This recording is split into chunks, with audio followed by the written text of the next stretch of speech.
The time is now 5:35 on Wednesday, June 12th, 2024, and this public meeting of the D.C. State Board of Education will come to order. The roll will now be called to determine the presence of a quorum. Director Butler, please call the roll. Representative Kelly, Representative Villaflor, Representative Washington, Present. Representative Yarkin, Representative Best, Present. Representative Chang, Representative Goulet. Here. Oh, hi. I didn't see him. Representative Henderson, Here. Representative O'Leary, Here. Representative Reed, Present. Representative Williams, Vice President Patterson, Here. President Thompson. President Thompson.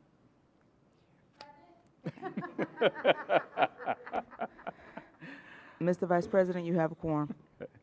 A quorum has been determined, and the State Board will now proceed with the business portions of the meetings. Members, we have a draft agenda before us. Are there corrections or additions to the agenda?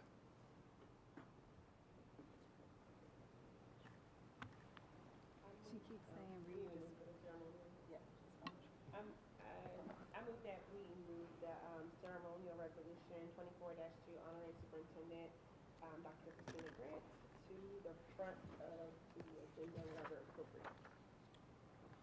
Second.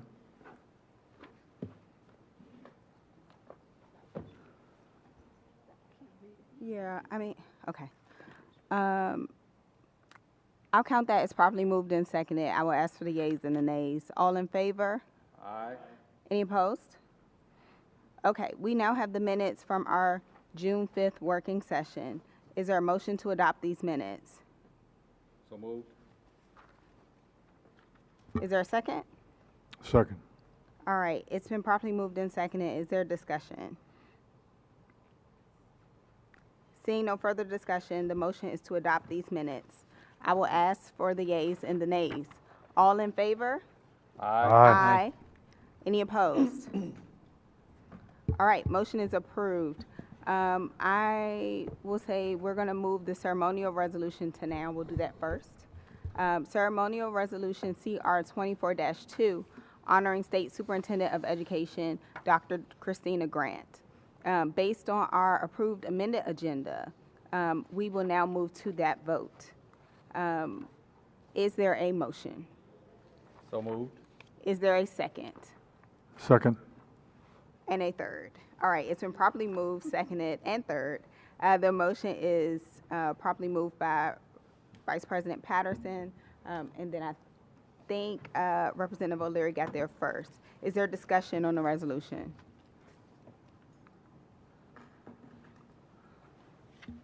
Okay. All right, I have something. I would just like to, to talk about Dr. Grant for a second, because she's going to higher ground and probably has been up there already.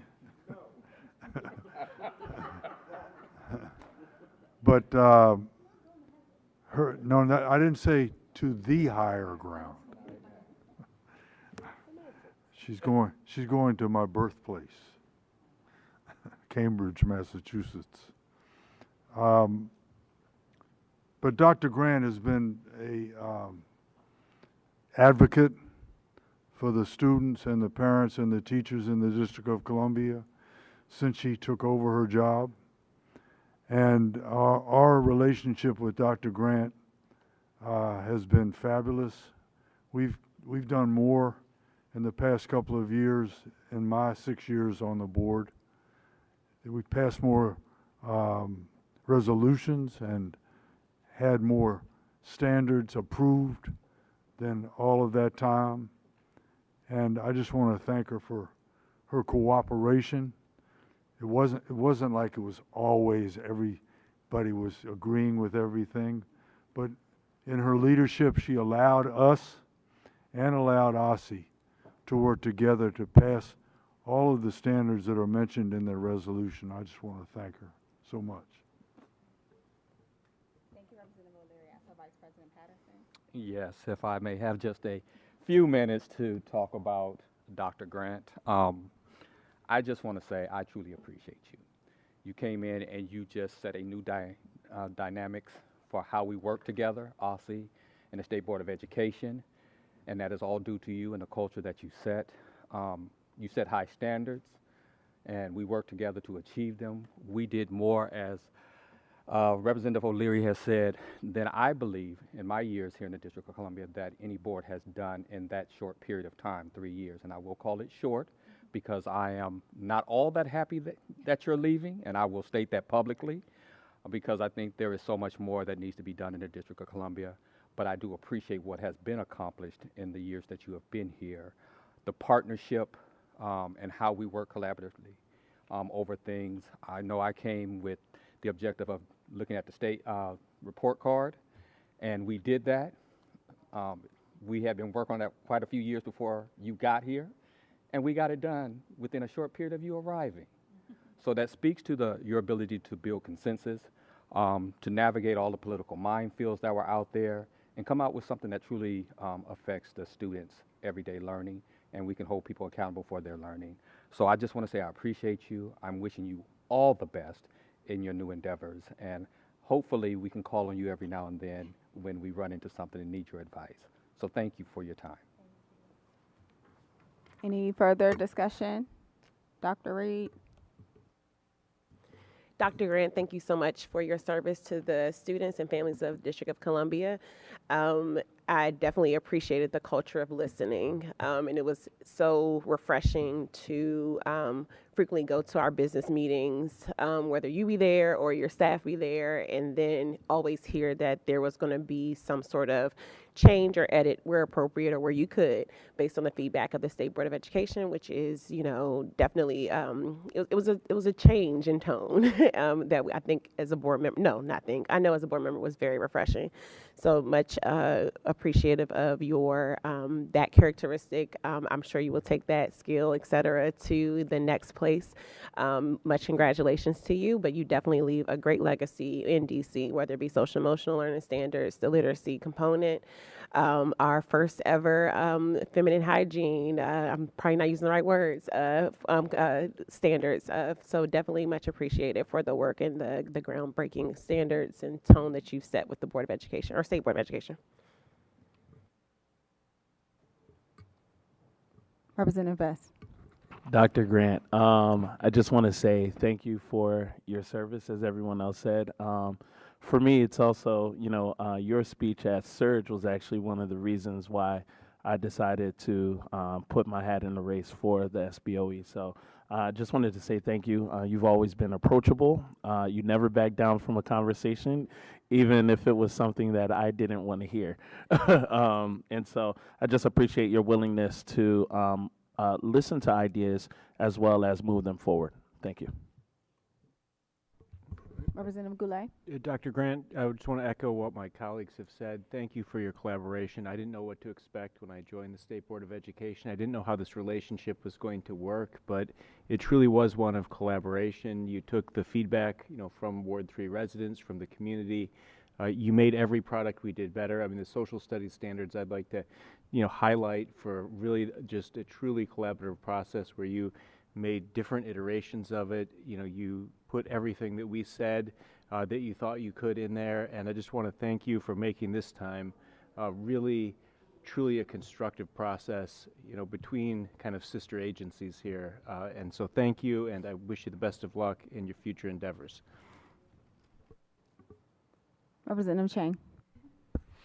Dr. Grant, thank you for partnering with us around the work to advance evidence-based literacy. We did it, investments in the city today.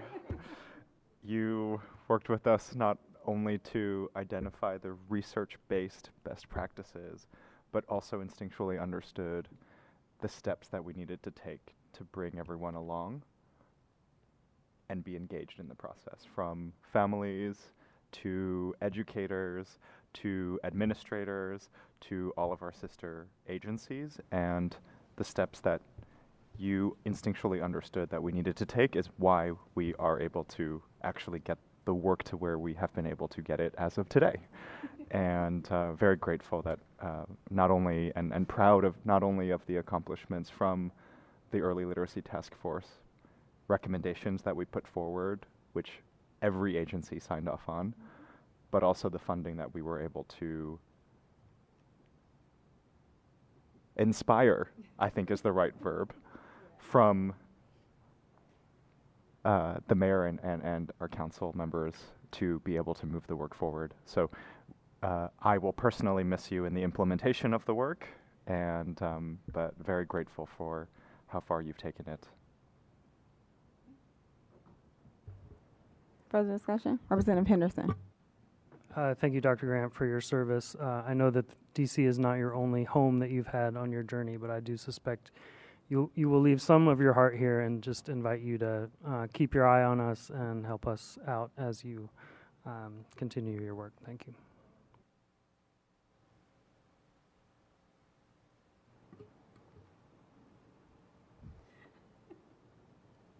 All right. If there is no further discussion, I will say, I echo Vice President Patterson's comments and just the amount that we've been able to get done over this period. I always appreciate not just a good to-do list, but well done is always better than well said in my book. And so I appreciate Aussie's partnership. I look forward to wishing you well, not just sending you off in whatever the next endeavors are. And just congratulations on a good next chapter. All right. If there is no further discussion, the motion is to adopt CR 24-2. CR 24-2. All in favor? Aye. Any opposed? All right. The ayes have it, and the motion carries unanimously. On behalf of the DC State Board of Education members, I do want to thank our guests and the viewing public and invite them to our public meeting. The State Board holds its regularly scheduled public meetings on the third Wednesday of every month at the Old Council Chambers at 441 4th Street Northwest. Our meeting is also being broadcast live via the District Knowledge Network. I will note that today is not the third Wednesday because Juneteenth is the third Wednesday. This evening, the State Board looks forward to hearing from 3 public witnesses. We do encourage the public to sign up every month to share testimony. As a reminder, sign up closes 48 hours before the public meeting, and the link can be found at www.sboe.dc.gov. Over the last month, the State Board has welcomed our new Public Information Officer, Andrew Roof. We met with Deputy Mayor Kine to discuss ongoing areas of partnership and share priorities for the coming year, including promoting math excellence. He shared with us that the recommendations from the boundary study have been accepted by Mayor Bowser and Chancellor Farabee. We also met with Aussie and received updates on their implementation plans for the financial literacy and SEL standards. Additionally, the State Board is accepting applications for next school year student representatives and student advisory committee. Rising sophomores, juniors, and seniors who are DC residents and attend school in the district are encouraged to apply by the June 15th deadline. Finally, the board wants to again congratulate and honor Dr. Christina Grant as she embarks on her new journey as Executive Director of the Center for Education Policy Research at Harvard University. At this time, I will turn to Dr. Grant for her remarks. Oh, thank you. President Thompson, Vice President Patterson, and members of the board, thank you for welcoming me to the public meeting one last time. I would love to share quick reflections on the tremendous amount of work that we've been able to accomplish over the last 3 years. I feel like the members who've been with me from the beginning know that I joined as state superintendent in June of 2021. And though I had a lot of experience in education as a teacher, a principal, and lots of other roles, I don't think that anything quite prepared me for being a state superintendent in DC during a pandemic. From handing out boxes of COVID tests on loading docks to coordinating and writing lots of school guidance, we were able to accomplish something that I don't think we talk about enough, but we reopened our school system. We kept our school system open, and we did not close a single school once we brought our kids back. And it's worth noting that our collective work ensures that we have the highest enrollment we've ever had. Our schools are open and safe, and our learners are learning. I'm really proud of just that fact. And then there's just so much more we were able to get done. The state board has also always been a key partner in the work. A lot of folks know that I came from Philadelphia, where I reported to the board. And so in taking the role, this group was the entity that was front of mind for me in terms of what could get possible, what could be done and what is possible. And you all were right by our side navigating the pandemic, from attendance policy to community service hours to just navigating the policy structures that needed to exist to navigate the pandemic. And again, we did, as members have mentioned, we leveraged almost $300 million of recovery dollars to support all aspects of our system, including opening a DC special education hub that will continue to serve our students. And that work was done in partnership directly with State Board.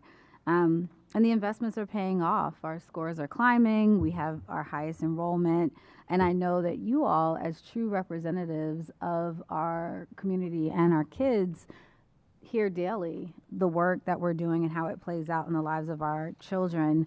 I know you all may have been aware of the almost $10 million investment that Bloomberg Philanthropies has given us to open the next Advanced Technical Center in Ward 8.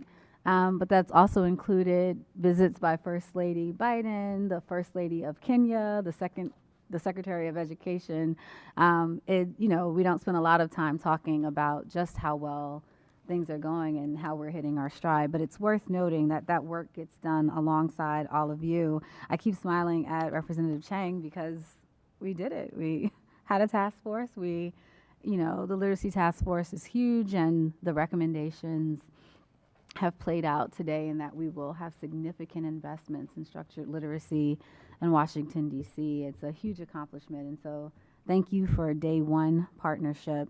I love that we've just always been focused on accountability here, and even when we've agreed to disagree and then agree again, it is important for the board to note that not only do we have one of the most equitable driven frameworks in the country, this week the Public Charter School Board did the same. And so now we have two accountability frameworks that really will push the conversation around school quality.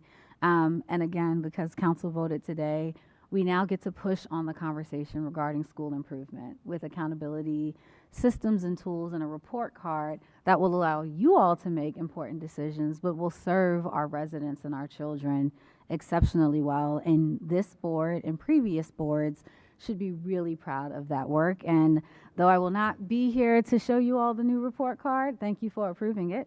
And it will come online this November. And we should note that we did remove the star rating, and that's an important conversation to highlight as I think about our reflections. I do want to take a moment and thank board leadership. It's important to note that in 3 years, I've had 3 presidents, President Thompson, President Sutter, and now Councilmember Parker. None of this work is done without the stewardship and hand-holding that you all have in terms of keeping the doors of communication open. I don't know which member said it, but we don't always agree, but we always come back to the table, and that matters. And I would be remiss if I didn't acknowledge Vice President O'Leary and Vice President Patterson, because the work directly is connected to the hearts that you both have for children, and you both have held my hand in this work from day one. I always say that Dr. Patterson is directly aligned to my confirmation. When you are not from Washington, D.C., it is hard to navigate the landscape. And from day one until today, you both have been trusted advisors. And so I'm thankful for that. We made a ton of progress. I will not read all of these words, but it is important to note that we have menstrual health standards, revised social studies standards for the first time in 17 years in a political environment that's quite challenging. It means something that we tell the true history of this country, that we teach the history of marginalized communities, that we are not afraid to acknowledge the lived experiences of those in the LGBTQ plus community. And we do that in classrooms with rigorous instruction every single day. It is also important to note that we also have financial literacy standards, and because of you all and the pushes toward being better, we also have social emotional learning standards, and we have the privilege of doing that work in DC. And I said this in my interview 3 years ago, and it's worth noting again today, that if we prove what's possible in DC, we prove what's possible across the nation. It's not by happenstance that we do this work in the nation's capital. And so none of it's done without you, but it's important to note that it's being done and it can be done. The board has been an indispensable partner in developing and improving all of our standards. Every single board member has given valuable feedback on how to make them better. I do want to acknowledge the state board's standard specialist, Kathleen Colgan. Kathleen, hey friend, wave. Although you haven't been in your position for very long, it is one of you and many of us, and your attention to detail and your thoughtful feedback is noted by me, appreciated by our team, and is a direct reflection of the standards that exist today in our schools. And we don't say thank you enough, but I want to make sure I thank you. Looking forward, I want to assure you that the mutual partnership and the progress will not stop with my departure. Up ahead, we will be engaging, or you all will be engaging, in a rigorous conversation on graduation requirements that will be before you. What happened? Okay, that will be before you. And all of the twists and turns in between, including artificial intelligence conversations, Representative Best. But it's exciting, the dynamism and the passion that you each have, as you don't actually just think about your wards, you really all think about each and every child across the district. It's a rare treat, an aspect of the board that I don't think most people are aware of. None of you ever actually approach me just on behalf of like your specific ward. Every single one of you push us forward in the betterment for all of our children. That's worth saying. Every deputy superintendent and assistant superintendent at OSSI has the knowledge and skills to move our work forward, and they share my commitment toward moving our work forward. In addition to my chief of staff and my deputy chiefs, there's a strong transition plan that will ensure a smooth handoff when the interim superintendent is announced, which should happen by Friday, I promise. Further, I have committed to Mayor Bowser and my team that I will continue to be available as needed. We will move forward holding hands, and I promise you that no work will drop to the floor. Please know that it is critically important to me that OSSI's work with the board continue to go well. We've developed a tremendous working relationship, and we've accomplished a great deal in a short time. That should not change with my departure. Thank you for your time. Thank you for your kind words, and just thank you for the tangible wins that we've accomplished for our children. And I'll say good evening one last time. Thank you.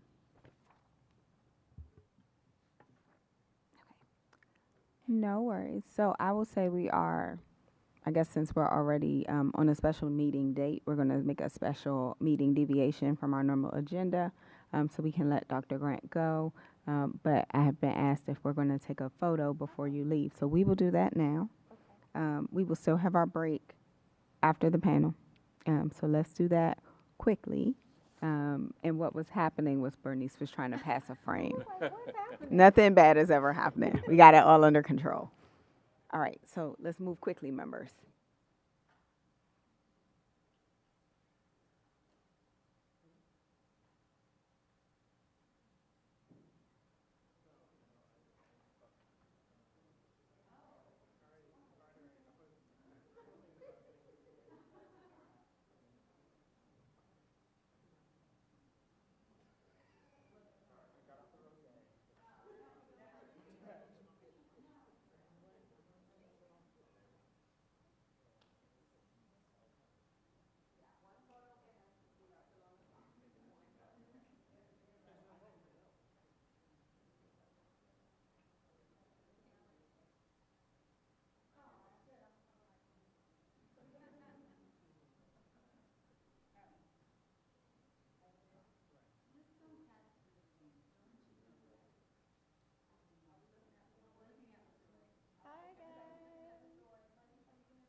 Please, get in the picture. Thank you, ma'am. Thank you.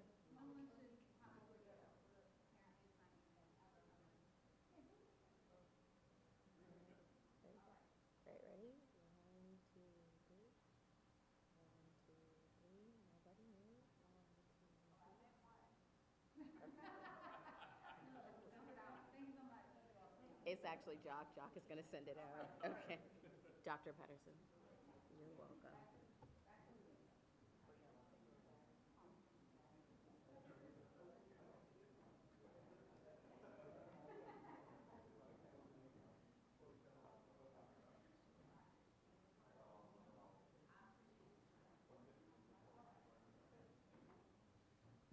As we move back to our seats, we are now moving to our expert panel. Tonight's panelists will inform the State Board about best practices in social and emotional learning, what to look for when evaluating the draft standards. Wait a minute. And what leaders should consider during implementation. My guess is there's a typo in my script because we are definitely talking about math excellence tonight.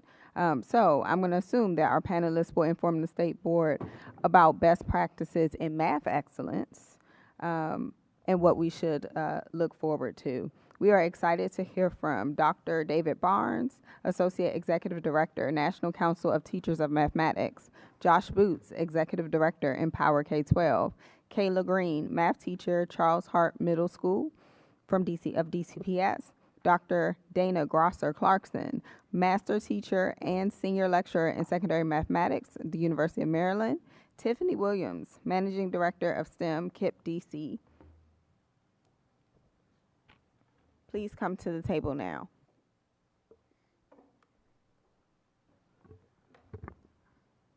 I also thought.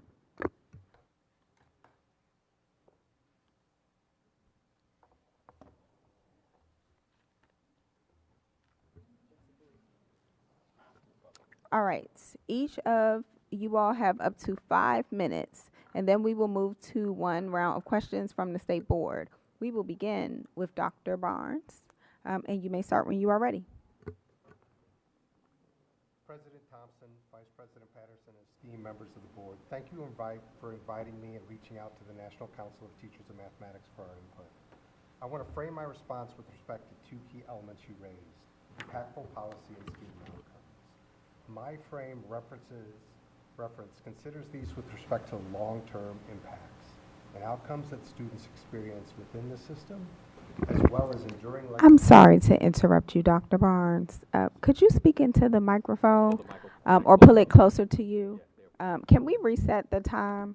Because if you don't speak into the mic, while we may hear you in the chambers, they may not hear you over the live stream. Is this better? Okay. I'll start over. President Thompson, Vice President Patterson, and esteemed members of the board, thank you for inviting me and reaching out to the National Council of Teachers of Mathematics for our input. I want to frame my responses with respect to 2 key elements you raised: impactful policy and student outcomes. My frame of reference considers these with respect to the long-term impacts and outcomes that students experience within the system, as well as the enduring legacy that they carry with them after schooling. To significantly improve student outcomes in mathematics, we propose a multifaceted approach that includes several impactful policies, interventions, and investments. First, we recommend initiating programs that support early childhood mathematics learning. Early mathematics learning is a predictor of future educational success, emphasizing the importance of mathematical foundations in the early years. Additionally, active learning as a consistent foundation of mathematics instruction throughout PK-12 is crucial. This approach, which prioritizes students' engagement and inquiry over traditional and direct instruction, has been shown to enhance student understanding and retention, including mathematical concepts. Moreover, focusing on strength-based learning models rather than a deficit model is essential. This involves building from what students can do and creating a system that continuously increases opportunities for all students, thereby fostering positive, inclusive environments. Another critical aspect would be the development and support of internal structures where leaders and teachers collaborate professionally. This collaborative approach, as opposed to a competitive dynamic, should work to support each other in their professional growth and improve their instructional practices. The effective teaching practices outlined in NCTM's Principles and Standards for School Mathematics and Principles to Actions publication provide a framework for engaging students in high cognitive demand tasks and using their thinking and actively critiquing the thinking of others to build understanding and mathematical fluency. At the core of this work is students talking with and thinking with other students as they make sense of mathematics and learn to apply it. This approach works to address two key concerns we hear from teachers the most: how to engage students and how to differentiate learning and support students when they are struggling. This approach is needed at all levels, including high school, as most students find themselves with learning of mathematics that it's meaningless, irrelevant, and useless. However, high school mathematics can be organized to approach to be relevant, engaging, and based on the utility of mathematics to ask and answer real-world questions. This also prepares them for future academic and career opportunities. In response to the proliferation of technology, the core of these best practices in mathematics instruction are reinforced. In general, students need to know mathematics to be effective users of technology.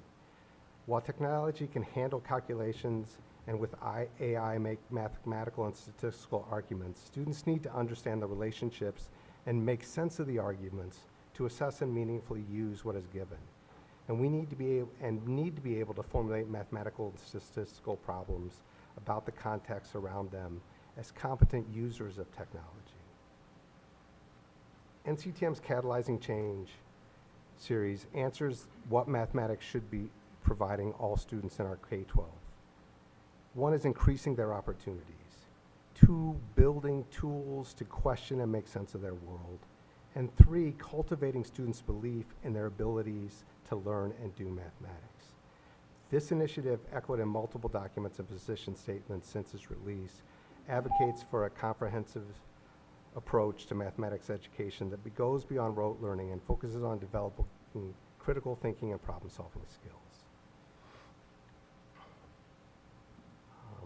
Lastly, the question of what element to include in a district-wide strategy for math instruction. At every grade level, students should experience mathematics learning that consistently engages them in sense-making. These experiences support students in using mathematics to ask and answer questions about the world around them. Teachers, leaders, and support professionals must be supported to implement a common vision focused on students' understanding of mathematics. This includes enhancing their collective and individual mathematical understanding and skills, and in engaging and supporting challenging students in meaningful mathematics learning. The goal, K-12 mathematics increases opportunities for some and significantly reduces opportunities for many students. We're happy to help in any way.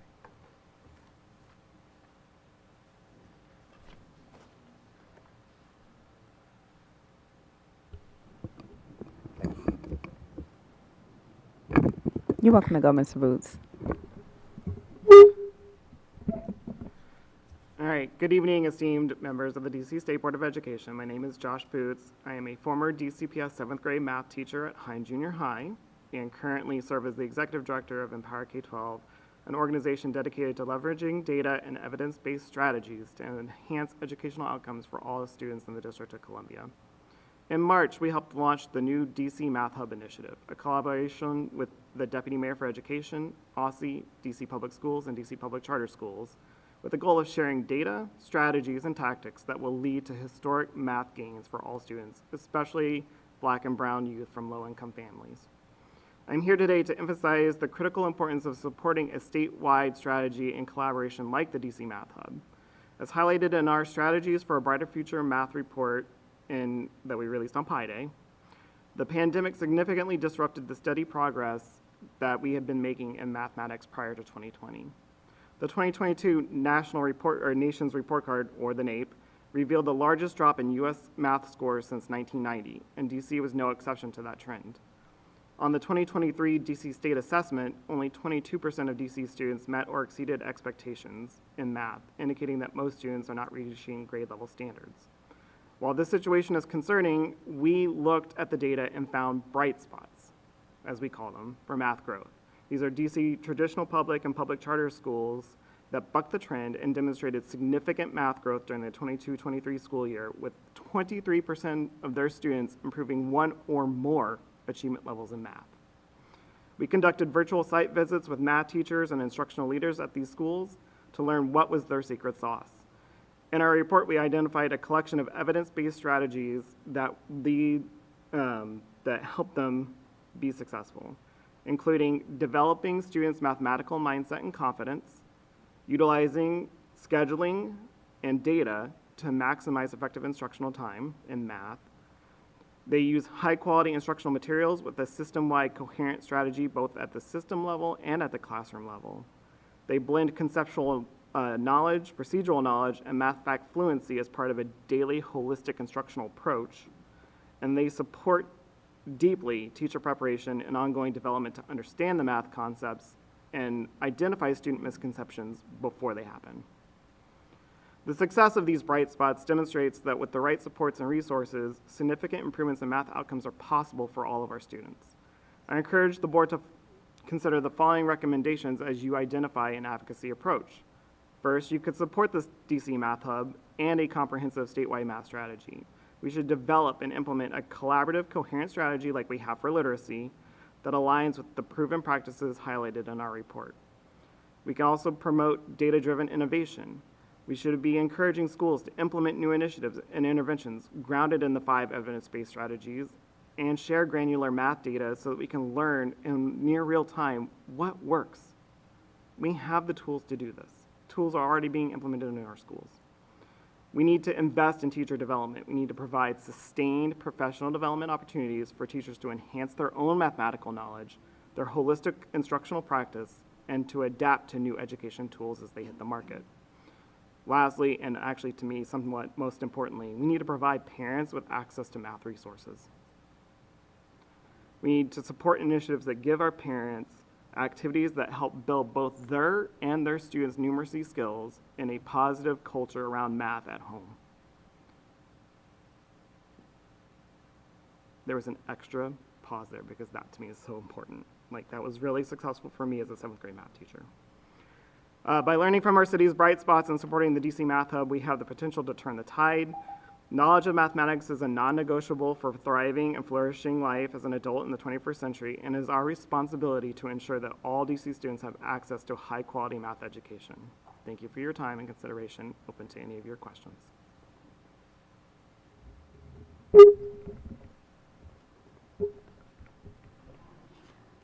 Good evening, representatives of the State Board of Education, esteemed staff, and members of the public. My name is Kayla Green, and I'm a middle school teacher with the District of Columbia Public Schools, honored to stand before you today. For the past 2 years, I've had the privilege of teaching at Charles Hart Middle School, previously serving at Susan Middle School and Anacostia High School. Beyond advocating for quality math instruction, I'm here to share insights into the transformative potential of effective teaching practices and resource utilization in addressing student needs and improving academic achievement. First, I want to elaborate on what high-quality math instruction entails from my perspective. It extends beyond mere procedural teaching, encompassing a comprehensive approach that nurtures students' mathematical proficiency while also fostering critical thinking and problem-solving skills. In classrooms characterized by high-quality math instruction, students are actively engaged in discussions, are encouraged to justify their thinking and critique the reasoning of others, and are supported in developing confidence in their mathematical abilities and mathematical identity. It's about creating a learning environment that not only focuses on what students are learning, but also how they are learning. My success as a math teacher is in large part because of the multifaceted support system provided by our district. From ongoing professional development opportunities to school-based coaches who provide student-centered feedback, I've continuously been encouraged to improve my practice and deepen my content knowledge. Moreover, being part of a collaborative math community has been instrumental in my growth as an educator. The culture of vulnerability and trust fostered in our PLC's professional learning communities allows for open dialogue and collective problem solving, ultimately benefiting both teachers and students. For educators aiming to enhance their math pedagogy, collaboration is paramount because it allows educators to leverage the diverse experiences and collective assets within their professional community.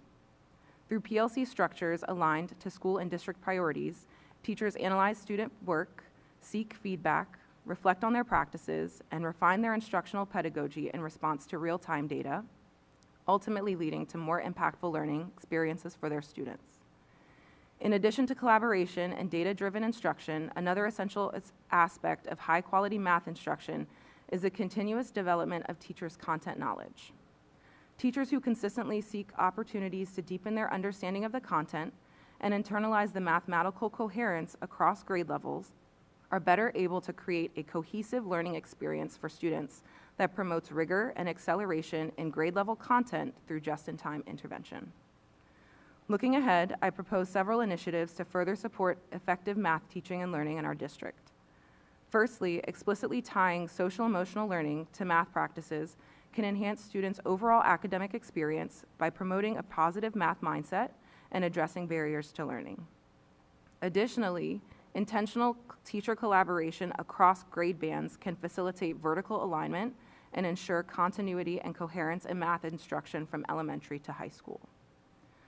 Furthermore, offering differentiated professional development opportunities tailored to teachers' specific needs and interests would empower educators to refine their skills and address challenges more effectively.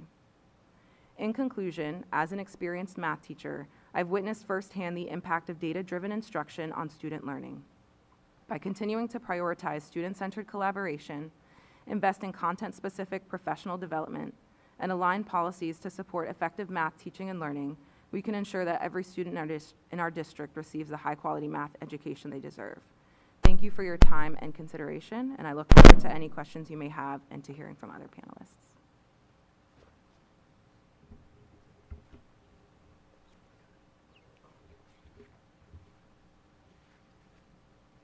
I want to begin by thanking you for inviting me to share my expertise with the board regarding the improvement of mathematics teaching and learning in DCPS.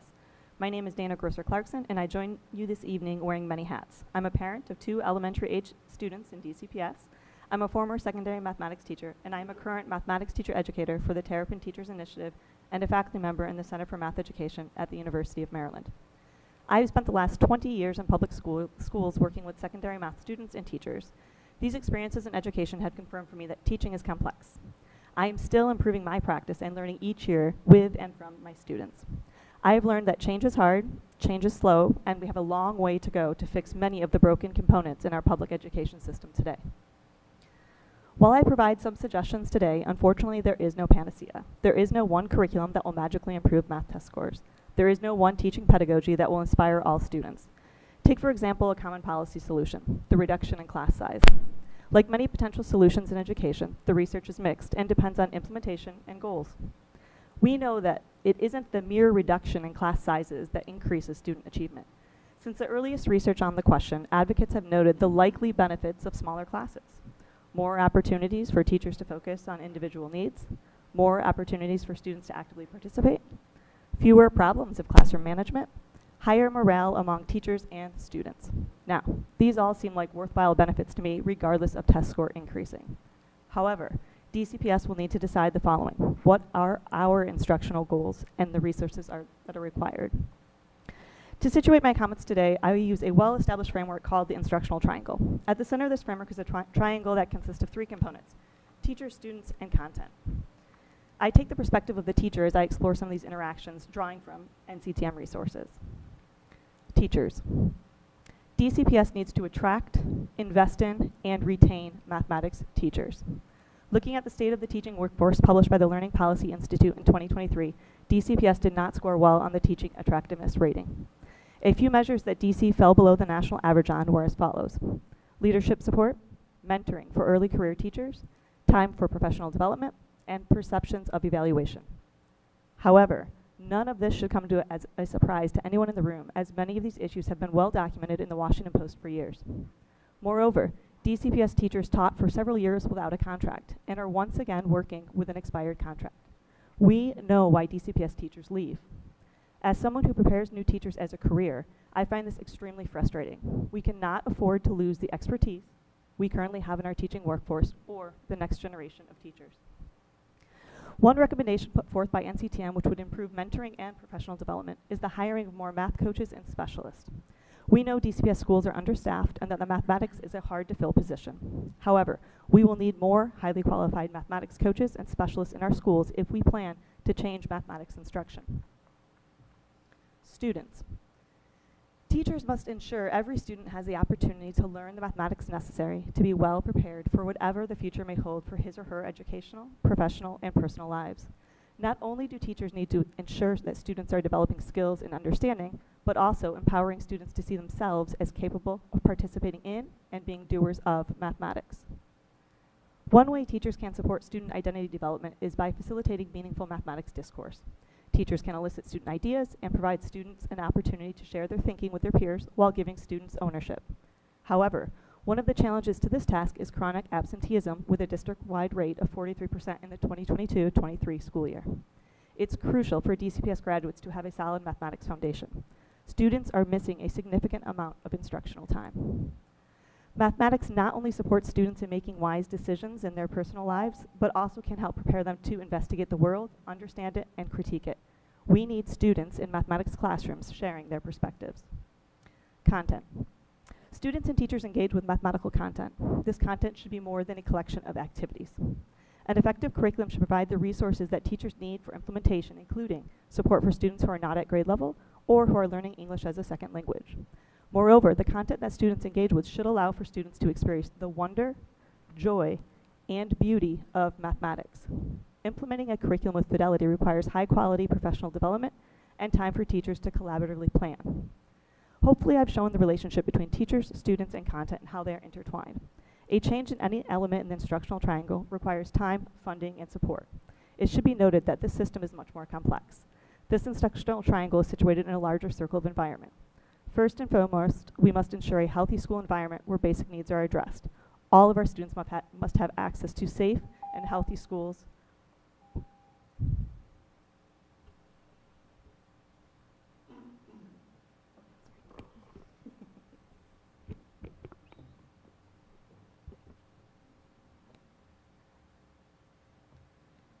Good evening, panelists, community members, and members of the DC Council for the State Board of Education. My name is Tiffany Williams, and I serve as the Director of STEM for KIPP DC Public Schools. I am honored to have this opportunity to speak with you all about best practices and strategies for improving math instruction in our nation's capital. We are all aware of the data and how there has been a precipitous drop in math achievement and growth as a result of the pandemic. According to the National Assessment of Educational Progress, the average scale score for all 8th graders in 2019 was 281. When students took this assessment again in 2022, we saw an average scale score of 273, a decrease of 8 points. The results are even more troubling for Black, Latino, and students from low-income backgrounds, whose current scale score is between 12 and 21 points below the national average. This data is unacceptable, and we must work to change the academic trajectory of our K-12 mathematicians and create transformative classrooms where all students can learn and thrive. And I believe that in order to do this, our schools must be equipped to execute on a few key instructional elements, practices, and beliefs. First, schools must have a vision and a bar for high-quality instruction. When I think about establishing a vision and setting a bar for instruction, I am immediately drawn to the standards for mathematical practices, making sense of problems and persevering, reasoning abstractly and quantitatively, constructing viable arguments and critiquing the reasoning of others, modeling with mathematics, using appropriate tools and strategies, attending to precision, looking for and making use of structure, and looking for and expressing regularity in repeated reasoning. When taken all together, what's really being said is that students are the owners of their learning, not teachers. When high-quality math instruction is taking place, it will be students who are questioning each other's strategies, collaborating and discussing non-traditional methods for problem solving, and justifying their own approaches through writing, speaking, and modeling. As Peter Laliadol states in Building Thinking Classrooms, thinking is a necessary precursor to learning, and if students are not thinking, they are not learning. So these are the first things that need to be in place to change math instruction. Secondly, school administrators and coaches must create the conditions that support this type of learning. Here, I would direct us to the work of Diane Sweeney and the practices of student-centered coaching. It is insufficient for school leaders and coaches to simply tell teachers what to do, but rather, they should work in tandem with teachers to establish learning goals, engage in coaching cycles, and use evidence from student work to drive their decision-making. Coaches and leaders should be hip-to-hip with teachers where they engage in the practices of co-planning, co-teaching, and shared analysis of student data. When these practices are implemented in conjunction with the use of high-quality instructional materials, then you will begin to create the conditions that allow teachers to deliver high-quality instruction that will yield higher levels of student learning. As it pertains to policy interventions and investments that would support this work, we must consider our two most valuable assets, time and talent. If we are going to attract and retain the best teachers possible, then we must equip them with content and pedagogical knowledge. Doing this requires us to think about the time we are dedicating to the onboarding and training of new teachers and what ongoing development looks like across our city. What does an established mentoring program look like? How and when are we collaborating across schools to share and elevate best practices? And what are we doing to ensure that our veteran teachers are staying abreast of new practices? These are not questions that will be addressed with 1 year professional development. We must commit resources to math teacher development programs that support a multi-year effort of teacher development and training. And last but certainly not least, we have to support the involvement of our families. Parents want to help their students, but are often intimidated by newer instructional methods that they haven't seen. We should consider programs that support parents coming in to learn alongside their child in the evenings or weekends, where they feel comfortable to learn, make mistakes, try new methods, and model what it means to be a lifelong learner and mathematician for their child. Thank you.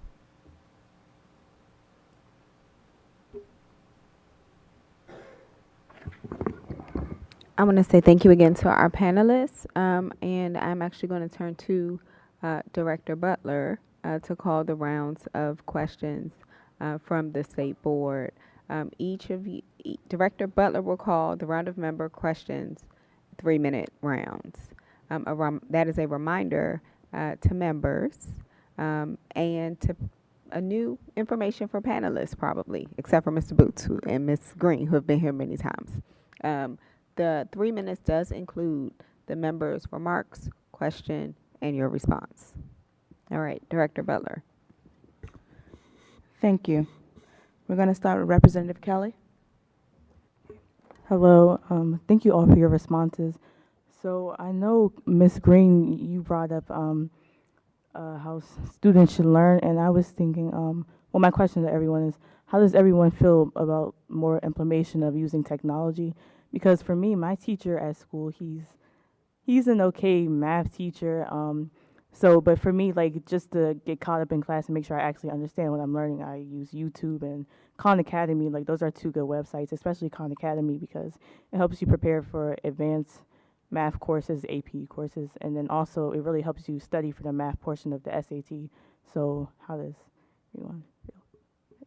Yeah, technology is an incredible tool, especially as we think about differentiating for students. So students who might have mastered something, they can maybe take and watch more advanced videos to extend their knowledge, right? We also use a lot of tools to assess students using technology, and oftentimes students have to type in to like the text editor and graph using technology. So those are definitely things that I implement in my classroom so that students are prepared when they are assessed to use those tools. They've also had practice using those tools. And then lastly, I'll also say technology is a huge tool for making math visual. So I often use Desmos and GeoGebra, so that way students can actually see the math in action. So those things are very helpful.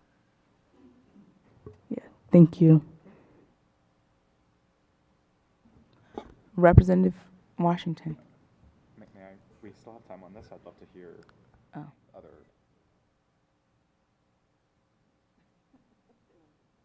Yeah, please continue if anyone else has a yes.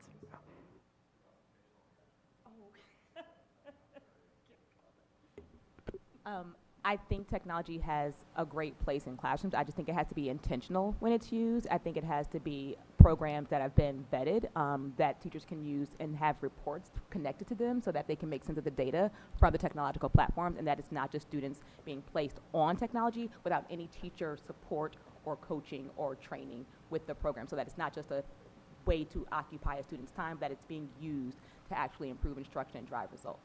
So just being really careful about the programs that are implemented if we adopt technology in our classrooms. I mean, we can also adopt technology with our parents. And I think one of the things that came up when we talked to DCPS schools, and most of the K-2 fastest growing math schools were DCPS schools, mentioning Power My Learning, which is an app that allows teachers to give parents at home a skill that they can, one, learn themselves through like a video, but also a thing that they can do with any household item to teach their students something about numeracy, teach themselves and their students something about numeracy at home. So technology can also bring math back to the home as well. We have drilled and killed math and taught it incorrectly for decades. We also have to give resources to our parents so that they can be better supporters of their students' numeracy skills. And I'd like to add that the goal is for students to leave high school, leave K-12 being able to use technology, knowing what tools, knowing what questions to ask, knowing where to go. And that's an important piece that we need to integrate into what we're doing, so it's a tool for them to think with, not just something that's an answer or something that's there. So it's a tool for them.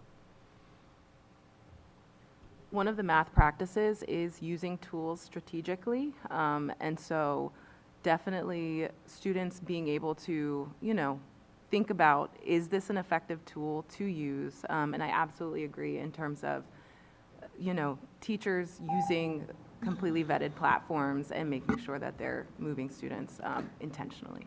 Thank you. Thank you. Representative Williams, Washington, excuse me. Thank you, and thank you all for coming out tonight to testify. I had two-ish questions. My first question was on something Dr. Barnes said.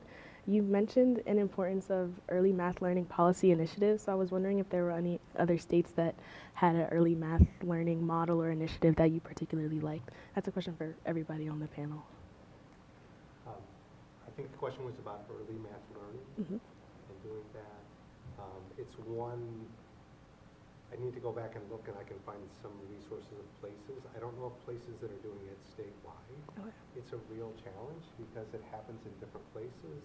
Sometimes they're school-based, sometimes they're in the home, they're also in sort of daycare pieces. But finding ways for kids to start to think mathematically, rather than just memorize things, but doing mathematical pieces, sorting, filtering, those types of things, is the direction that early math should be. Okay, thank you. And then my second question was, I can't remember who mentioned it, but someone mentioned absenteeism and trying to establish, like a math foundation with absenteeism. I was wondering, how can we navigate that, like from a state's perspective of trying to establish students' math foundation with such large absenteeism rates currently? Yeah, in terms of the absenteeism, it is a huge problem at the high school level. If our students aren't in the classroom, it's really hard for teachers to try and meet them where they are. I think first and foremost, we need to figure out why aren't our students going to school? What's keeping them from there? And we might find out part of it's an issue of being understaffed. Is a student going to want to go to a school where they know, for example, that they don't have a highly qualified math teacher in the room? That wouldn't excite me to show up every day. So I think first and foremost, we have to figure out why aren't our students attending, and in what ways can we as a city, not just DCPS, this is going to probably be a citywide issue to support our students to make sure they have what they need and that our schools are a safe place. Students come to school when they feel like they belong and have fun, right? It's not actually that hard. We know that, like, when we went to school, we knew because our friends were there was a teacher there that we knew. We felt like we belonged there, and we knew that we were going to have fun somewhere. We also learned math while we were there. So you're right, like, we need to make school fun again. But also absenteeism has a more profound effect on math than it does reading. We've even seen this in our own Empower K-12 research that, like, when you miss a skill that was taught in class in math that day, a predecessor skill to some other skill, like, it hurts. Like, just missing even 1 or 2 days of school in math consecutively, or can affect math skills consecutively. Shoot. Missing more consecutive days at school will lead to declines in math achievement. Thank you all. Great question. Representative Best. So the College Career Life Readiness Committee led by Representative Henderson is focusing a lot of energy on math right now. And just a few moments ago, I found out that a $2 million budget item proposed to help improve math outcomes in DC didn't make it into the budget. Josh, as you mentioned, like approximately 22% of our students met or exceeded grade level expectations, and that number I believe was like 10 for black students, and so that's pretty concerning. My question to you, Josh, is do you have any recommendations on how the city should scale some of the evidence-based strategies that you've proposed in your report? That's also a great question. I think one we have to have a better comms approach to math. I think one of the reasons why that project got cut is because there was a sense of like, there's the science of reading, but there is no science of math. But yet we actually do know a lot about math, right? We know the sequential order of the skills. We know how to teach it. Our bright spot schools with the highest math growth all use evidence-based strategies. I think it's just we didn't concretely be able to tell that narrative that we actually know what to do here, right? And so that there was a concern of like, why invest in something when we don't know what to do? And so I think it is more of a comm strategy on that. But in order to actually scale some of this stuff, this is a grand challenge. And when you have a grand challenge, you have to try things. And a lot of these ideas are good enough ideas to try. And we have granular math data that exit tickets that students are doing on Zern and Teach to One and iReady every day, that like every 3 to 4 weeks we could track, is this working? And so we need to be investing in good enough ideas around our students and our teachers, and then we need to be collaborating in real time to learn, is it working? And if it is working, how do we scale it effectively? So as a board, like what are your suggestions or what are your thoughts as how the board should be supporting this? A resolution, right? You guys have the ears of your council members. We need to be making sure that our council understands that we do know what to do in math. We just need to do it better together. Thank you.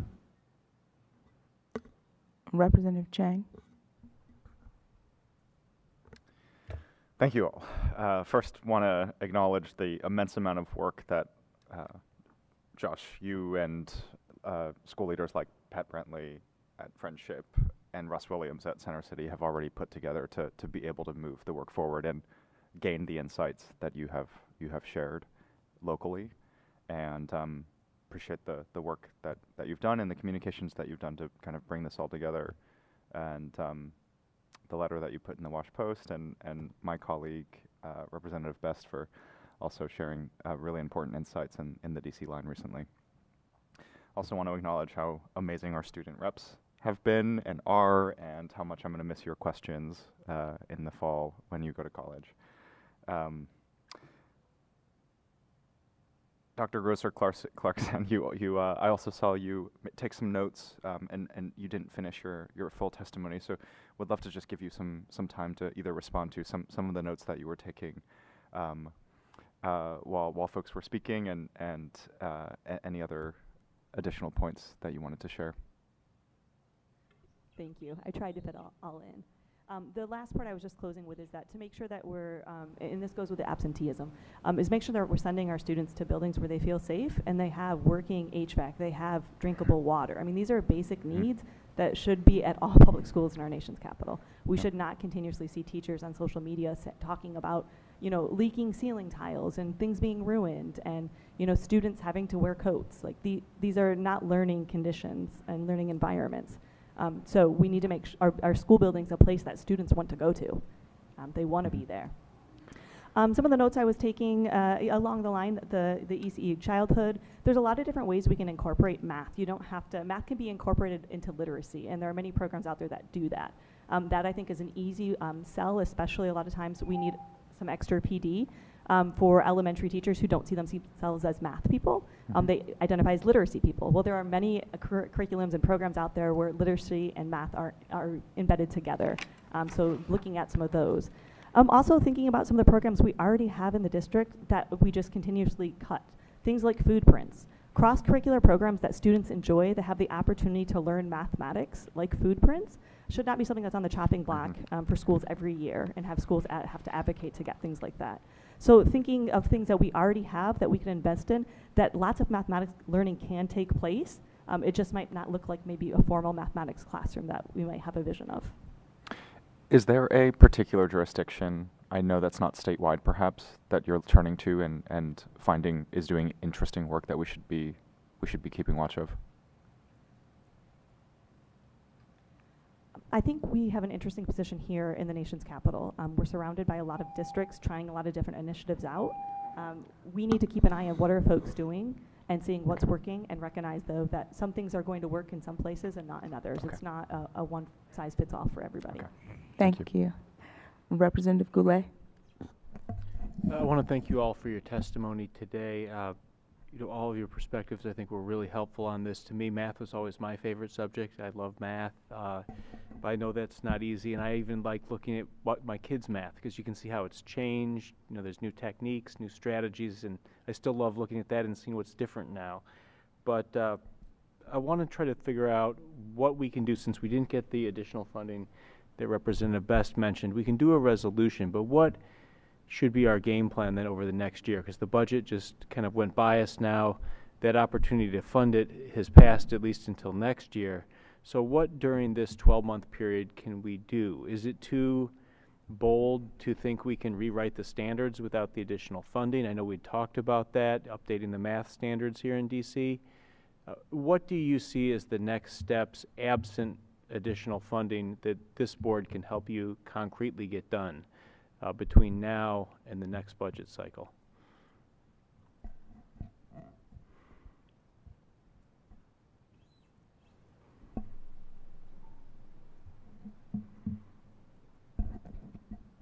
Oh, Tiffany, I thought you were going to answer that. Open to anybody who would like to answer.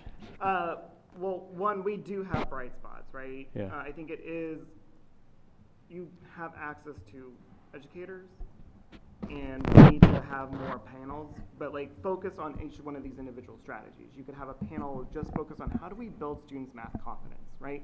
We can all be math learners, but how do we build that? How do we balance, I think, the great question about technology, right? Bringing educators in to be like, what technology things work?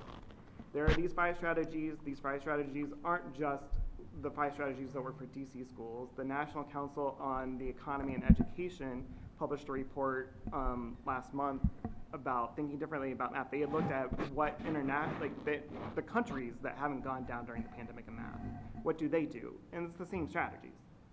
And so bringing in panels of educators to be like, tactically, how do you implement these things? Empower K-12, the Math Hub also aims to do that through videos of teachers, but the more we can be talking about these strategies and how they practically get implemented in successful classrooms, the better. Thank you. And I think it was Dr. Grosser Clarkson, I think you mentioned a fact that I think we need to keep repeating, and that is the Chancellor's inability or refusal to get a valid contract in place for our teachers continues to hurt our efforts. And we need to keep saying that, because it's just unacceptable that after 3.5 years of work, the contract is now expired again. We haven't seen any movement this year on it, and now we're looking at a budget where it's not clear whether funding's in there or not. And it really is demoralizing to our teachers, and it's counterproductive to the work we're trying to do. So just keep saying that. We got to all keep saying it, because it's so important. So thank you for raising it again today. Thank you. Representative Henderson. Thank you, everybody. Just a quick follow-up from Representative Goulet. Does anyone think that the standards are a problem? That is something that kind of comes before us as a board, but I'm not sure if that's a primary issue or what. I'm just curious what you think about that. I don't think the current state standards are the biggest issue right now. I think there is an opportunity to look at the amount of standards and to go deeper versus wider, but I don't know that that's the first thing to tackle. I think I agree with a lot of what Josh has said in terms of absent of funding, how are we elevating the practices that are working, and how are we sharing those practices with other districts and other schools and other networks so that we are then learning from each other. So I think the standards would not be the first thing to tackle in terms of moving the needle on mathematics instruction. So it's striking how mutually reinforcing all your testimony is. You're all seem to be saying things that are, if not the same, are in the ballpark, which makes me wonder all the more, like, what are the barriers? I mean, you've mentioned some absenteeism, definitely, teacher retention. What else do you see as barriers? And why isn't there more of that collaboration between schools, and what's the venue that could happen? So I'll at least speak to the barrier question. For many people, they don't feel comfortable doing mathematics. That includes teachers. And so one of the things to do is, especially elementary teachers, lots of them are language arts people. That's an important area, and they just put up with the mathematics. So finding ways to develop their confidence to think about and make sense of dual mathematics, even just in a community of teachers, building sort of that understanding in the piece starts to build a community of teachers together to say we're in this together versus this is being done to us. That's exactly what we heard at one of the Bright Spot schools, that an elementary school, talking about the amount of time they actually spend allowing teachers to to go through their lesson in front of their fellow peers, to actually figure out where will the student misconceptions be based on the way you just taught us this lesson before they do the lesson. That takes time, right? So while Tiffany said time is one of the greatest things, but it is having those venues where there's safe spaces to do these things, to fail in front of your, like building that school climate amongst adults where it's okay to fail, right? That's how we learn. And so there's just a lot there, and I think Tiffany and KIPP are a good place to look at that, because KIPP Promise in Ward 7 in 2019 had rates of achievement in math that were higher than some Ward 3 schools. Thank you. Representative O'Leary.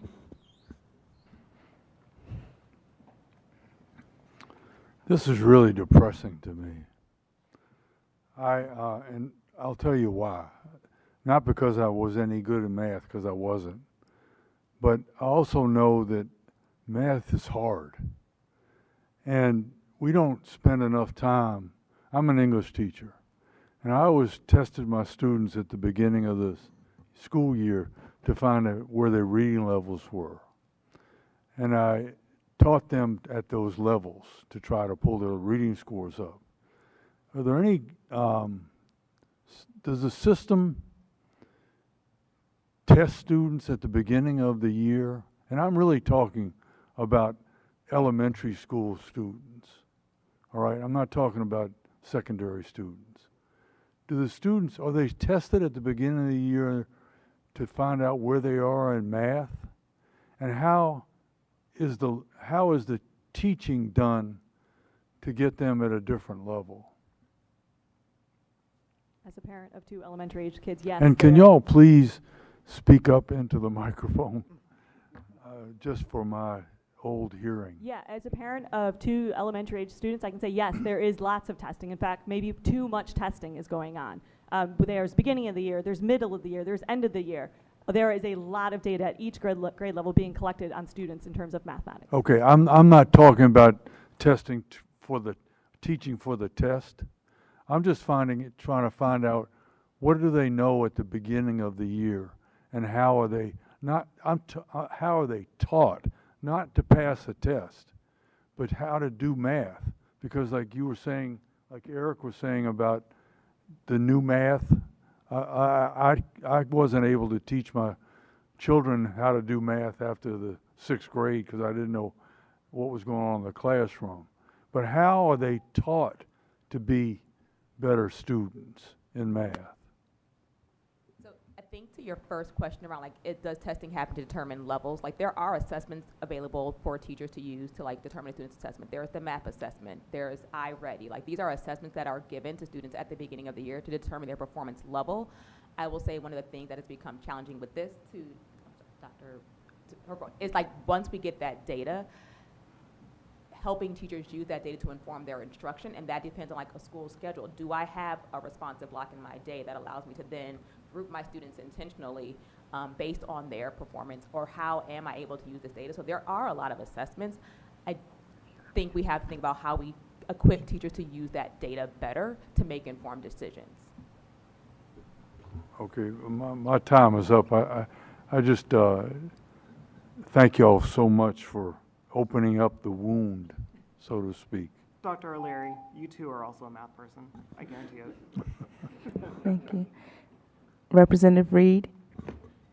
Good evening, everyone. Thank you all for coming to be a part of our panel. Every initiative that pops up, the question is always time and space to make sure that either the professional development can stick, that people are able to get it wrong and right. So I'm curious, how do we make space? My first question, I guess, is how do we make space for the interventions that are going to be needed? Before I turn the mic over, Mr. Boots, thank you for the report. It was really great to see schools highlighted that frequently aren't highlighted. I know it struck my heart to see Anacostia High School highlighted, especially in light of the boundary study conversation. Like, those are things that we need to keep raising up, so much appreciated for that.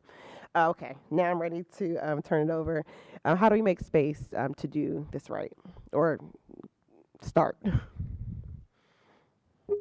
of the creative ways that my school has made intentional time is we have one day that is solely for acceleration. So we have our normal schedule, Monday, Tuesday, Thursday, Friday.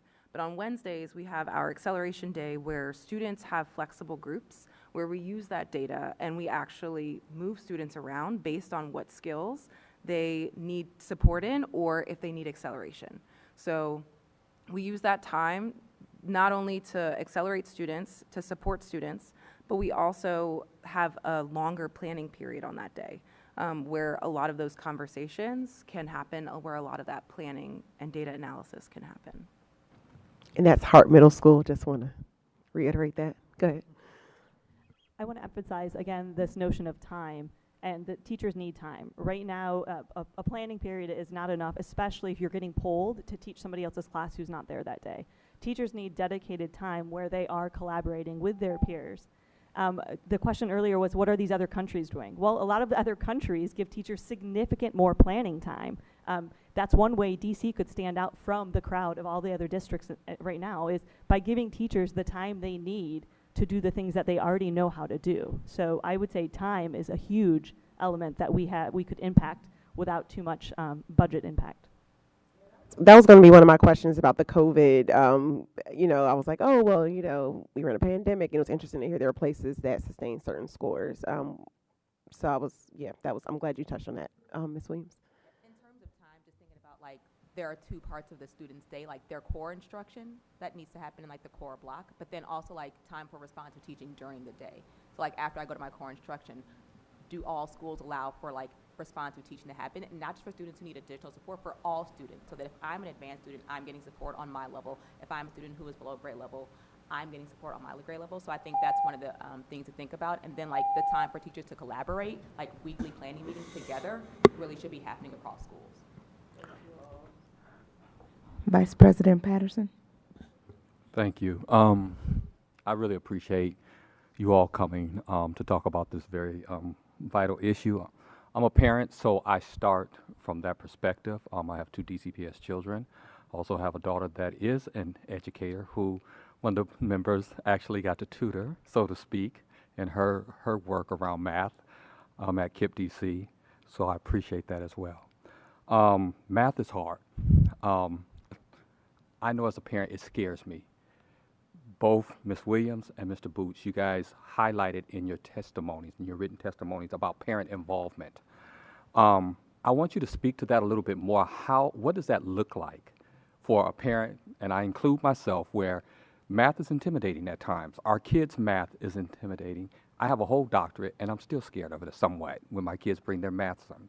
And then you also have parents who have special needs children who are always also trying to address this. If you two could kind of speak to how do we get parents, what does that look like to bring them in to get the kind of scores we saw and increases at Promise?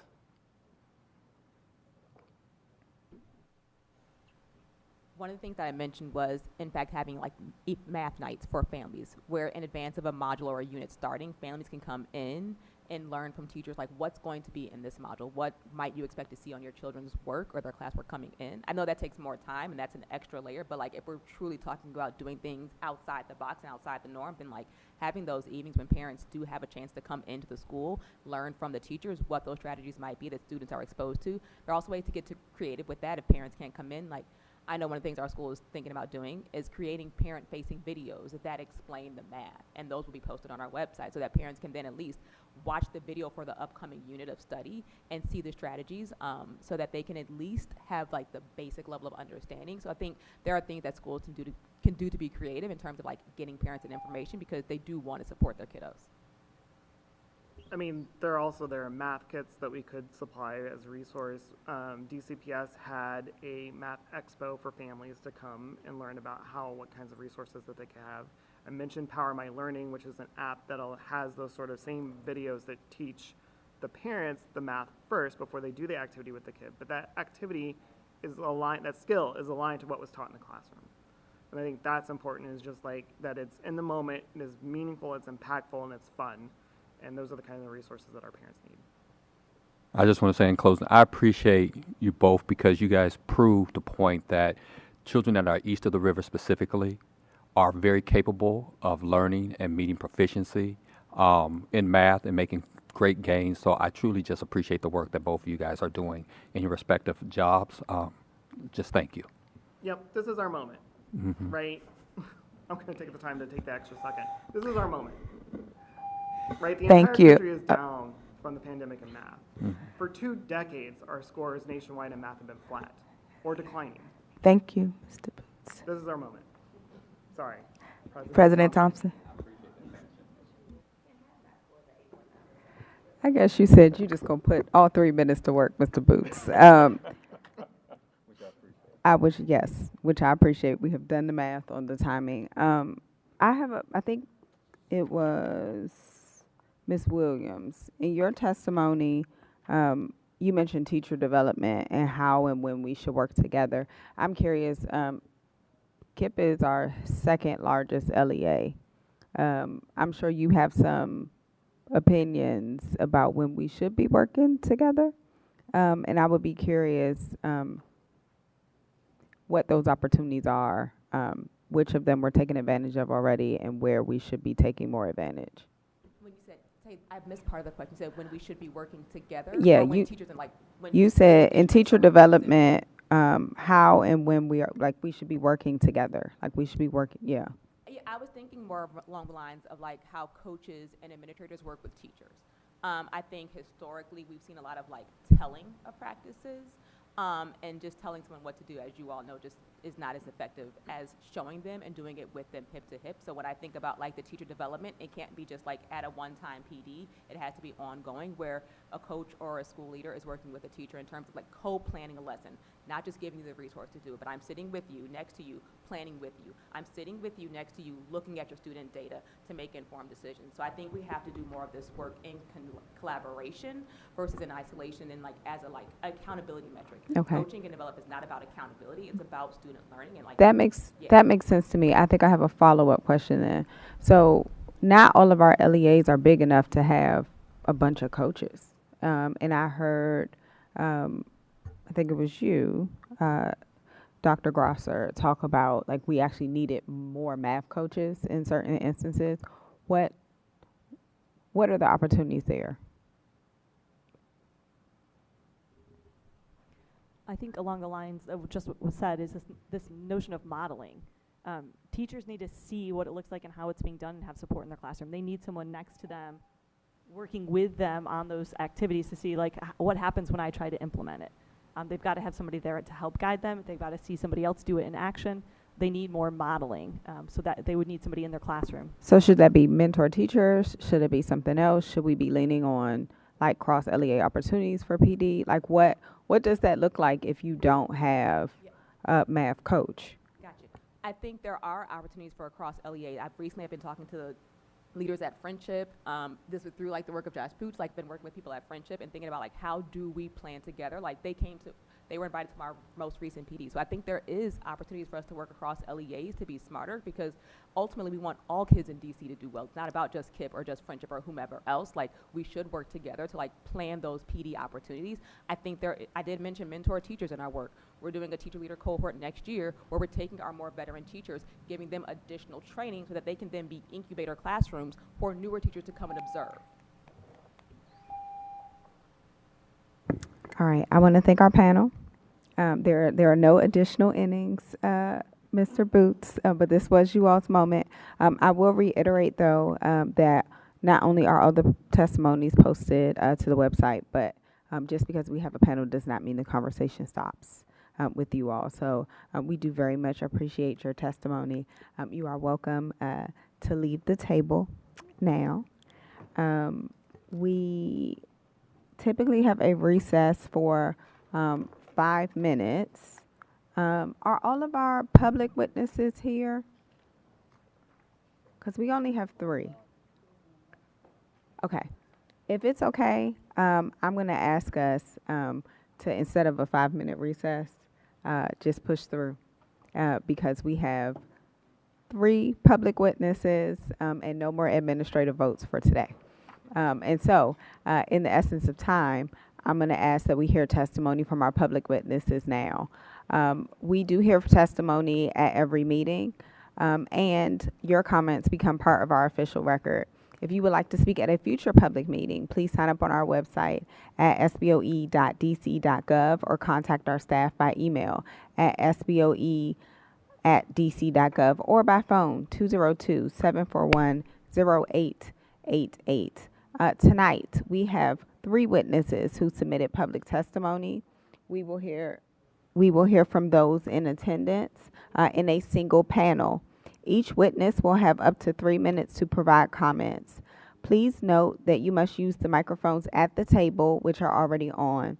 The timer light on the table will be green for the first 2.5 minutes, yellow for the last 30 seconds, and red after 3 minutes have lapsed. After each of our public witnesses speak, we will pause for questions from board members. Members will have, again, 3 minutes for questions for our public witnesses, and those 3 minutes do include their question, comment, and the response. Director Butler will call the public witnesses and announce the question rounds. She will also assist with timing to ensure our witnesses and board members stay within their allotted time. Director Butler, I'm turning it over to you. When I call your name, please come to the table for testimony. Tasleen Patton, Josephine Byers Robertson, Chelsea Sherrod.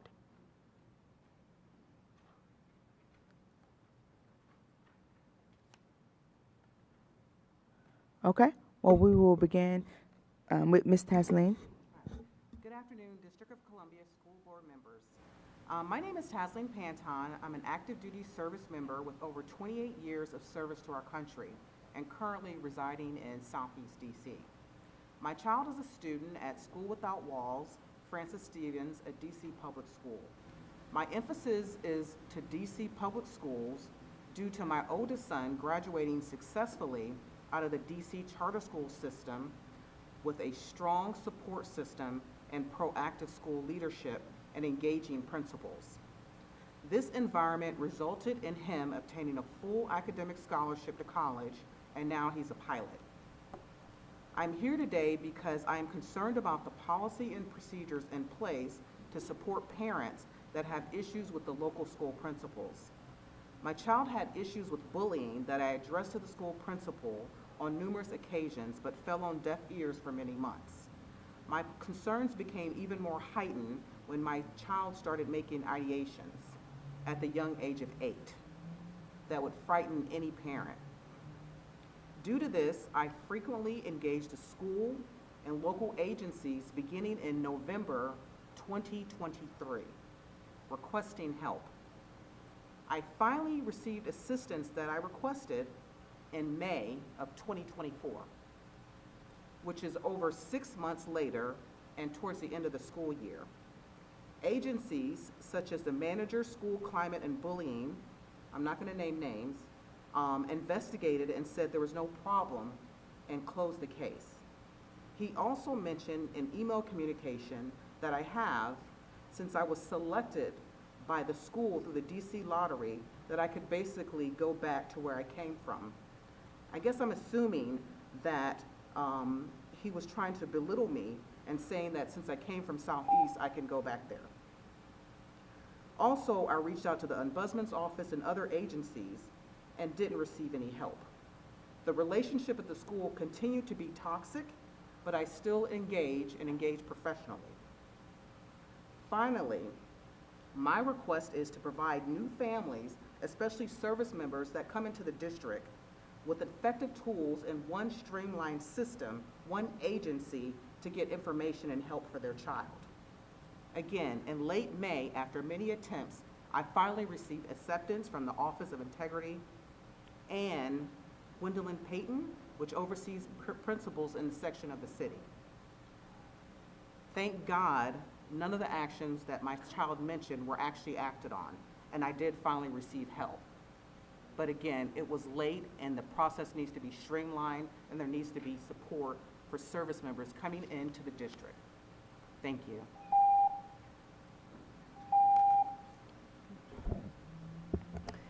Good evening, members of the State Board of Education and to those watching this live broadcast. My name is Josephine Bias Robinson. I'm a 30-plus year DC resident and parent of 3 DC Public School graduates and a grandparent of 2 current DC Public School students.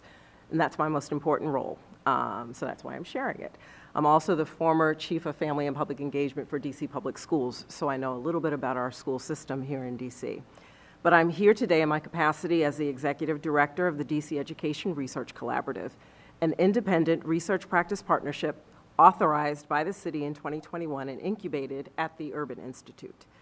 The collaborative is composed of 2 major bodies, a research council of 13 DC-based universities and educational research and policy institutes, like Empower K-12, where Josh resides, Brookings and the DC Policy Center, among others, and a community advisory committee composed of representatives from every educational agency, including the State Board of Education, OSSE, DCPS, DC Public Charter School Board, and the DME, as well as several teachers, school leaders, and parents. They form a collaborative that seeks to identify and conduct research projects and support activities that serve to answer critical questions that are specific to DC and emanate directly from the needs and information gaps identified by our community.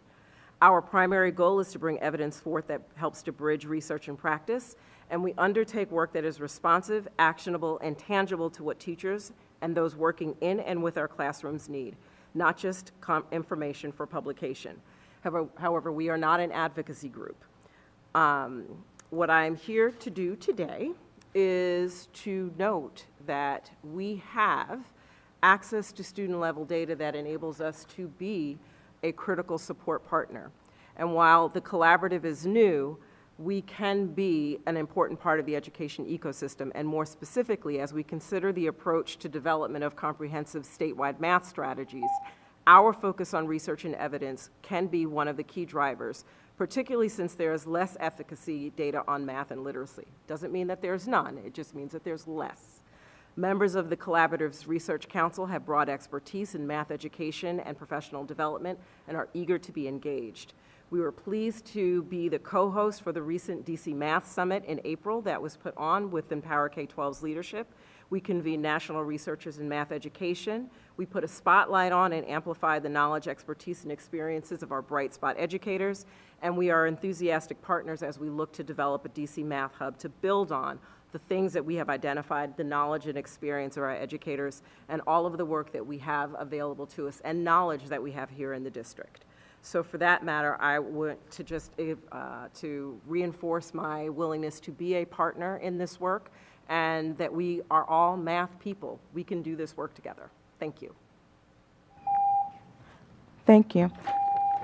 At this time, we will call a member round of questions, starting with Representative Washington. Hi, I don't have any questions, but I just want to say thank you all again for coming out to share your testimony. Sorry, I can't hear you. Oh, I was just saying, I don't have any questions, but I wanted to say thank you all again for coming out to share your testimonies today, sharing your time. Representative Kelly. I want to thank you both for your testimonies, and thank you for sharing your testimony too about bullying, because I think it's something that definitely needs to be brought up. Thank you. Representative Chang. Thank you for sharing your experiences, especially given that it seems like you have found a resolution. Did I hear that right? So if we could have gone back and wave a magic wand, start over, is the actual solution that was moved forward with you how you would have wanted it to go, just faster and more timely? Okay, understood. Thank you. And the feedback that you got from the various agencies and individuals you reached out to, were the initial responses timely and generic, or was there no response at all? It was timely and dismissive, in my opinion. And who was the first actor who was actually helpful for you? It was later on. Actually, both their names, Charlotte Flannery from Office of Integrity and Gwendolyn Payton.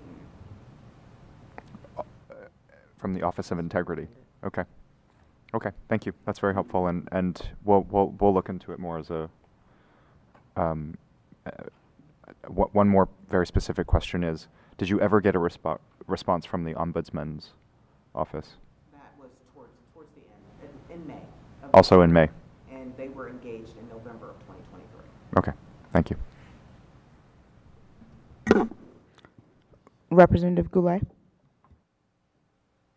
I want to thank you both for your testimony and for sharing the stories with us. Definitely we want to keep in touch on the math issue. I think that's something that, we heard the problems raised tonight on it, but, in the absence of resources, what can we get done as a board to improve the situation and the outcomes in this next year? And I'd like to keep thinking that through with you over this next year. Let me make sure was it Miss Sherrod or was it Miss Panton? I'm sorry, Panton. Thank you for sharing the story with us. I really appreciate the perspective on it. When the response was finally given, what was the strategy they used to curtail the bullying? Without naming names or anything specifically you don't want to share, but what was effective? What were the effective solutions that solved the problem? It was frequent communication, very listening to the parent versus being a little dismissive, what I was getting in the beginning, and actually hearing the concerns. Again, I'm active duty military, so we came from a different area coming into the district, and it's very different, the school system. So getting, your child acclimated to this environment can be challenging. So that's what we were experiencing, because it was just a very different environment from what he was used to. Well, thank you, and thank you for your service to the country and all you do on that. I know it's tough to move around and then get adjusted. Was there any resources that were put forward for active service members like yourself? Do we have any program that helps get people that we know are coming in with unfamiliarity to the district? What can we do better with it? I'm just trying to figure out, because that's a unique perspective that I hadn't thought of, and something that we should have a plan in place for. So what do you think we can do, and what have you experienced in other places maybe that you moved into that worked better than what you saw in D.C.? So most states, they have like a military school liaison. You do have one, but it's only specific to Joint Base Anacostia, and I live in the district. I don't live on a base. I'm going to make the district my home. So they cater to the needs of the people on the base versus the needs of the actual military service members that are outside in the community. That's interesting, and maybe we need to expand that role then to cover all new service members who move into D.C. That's really helpful. I appreciate both of your testimony tonight, and thank you for coming down and speaking with us. Can I say one thing? As a Yes. former Chief of Family and Public Engagement, I actually work with the Military Liaison Office, and so I would just recommend you've done your job. You've been the parent, you've gotten through the system, but for the members of the board, that office sits within OSSI, And there is a way to have a conversation with that body about expanding the role and the support that they provide. So I apologize for going. No, over, that's but- extremely helpful, and I think we But should it's absolutely possible. pursue that. That's great. We'll do that. Thank you both. Thank you. Representative Henderson? Thank you both. Ms. Panton, I'm sorry that you had that experience, and sorry to your son as well. That should not happen, and we should do better in responding. I hope that you will not have future need for extra help. If you do, please come to your board representative, and maybe that's another thing where you didn't know to come to. So that's another place. Like we are trying to let the public know that we're here and want to help, but we have, that's an ongoing mission for us. And hopefully we're gaining some insight that maybe there's a pathway to improve the experience of service members who live in DC. Thank you for bringing this up to us. Ms. Bias-Robinson, I'm wondering about the collaborative, especially relating to cross-LEA collaboration and convening. Is that, do you see any potential for the collaborative in facilitating more of that? Absolutely. Part of our role is to bring all of the sectors and agencies together in conversation. Again, it is specific to the questions that are posed to us. So this particular issue around math excellence is one that we have taken up, that we have talked at length amongst our research partners. In particular, Josh, as a champion of this, as you all well know, and we have worked together, myself specifically with Josh, as we've developed the concept around the DC Math Hub that was started, and we are definitely looking toward, absent an actual legislation or initiative that is sponsored by the city, we are still looking to further that conversation and the kind of partnerships that we can with the members that we have.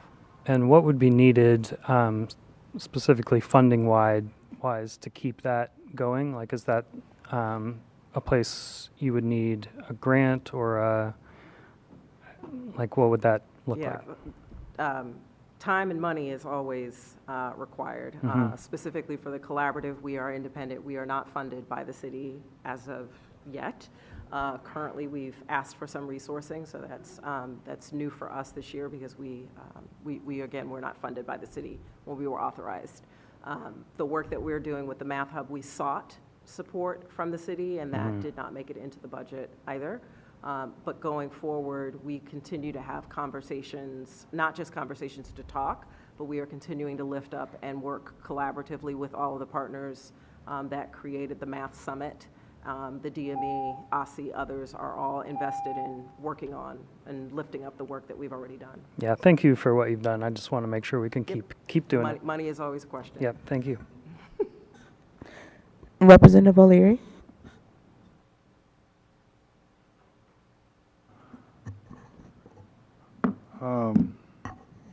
Ms. Panton,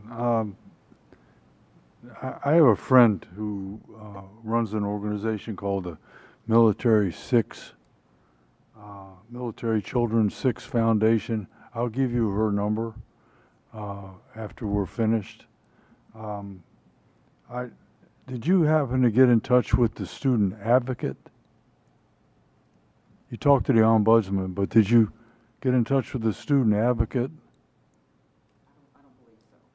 Because if I've gotten calls that we have 2 parts of our organization, the student advocate and the ombudsman, but the student advocate is probably I'm sorry that we just heard the story today, but that would have been that's my first go-to person for any kind of bullying or any kind of a thing that happens in the school.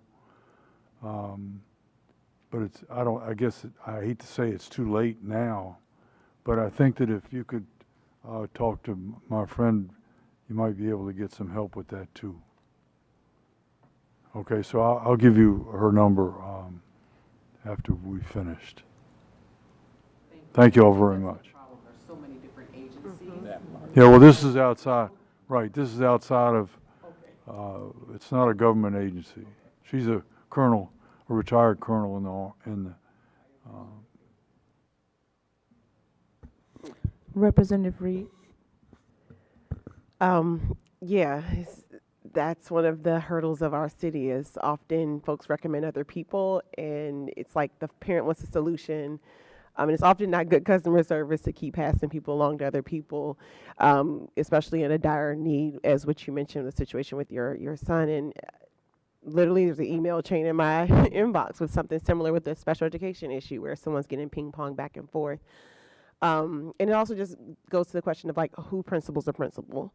Even though we know it's like, well, not we. Well, we might know it's instructional superintendents, but again, as a parent who's reaching out for help, you're just like, I want to get it done. And then also being in this landscape of the city where you see there could be complaints and a principal get amnesty. And then sometimes principals just magically end up at the end of the year getting terminated. And you have a whole group of families behind them saying, why?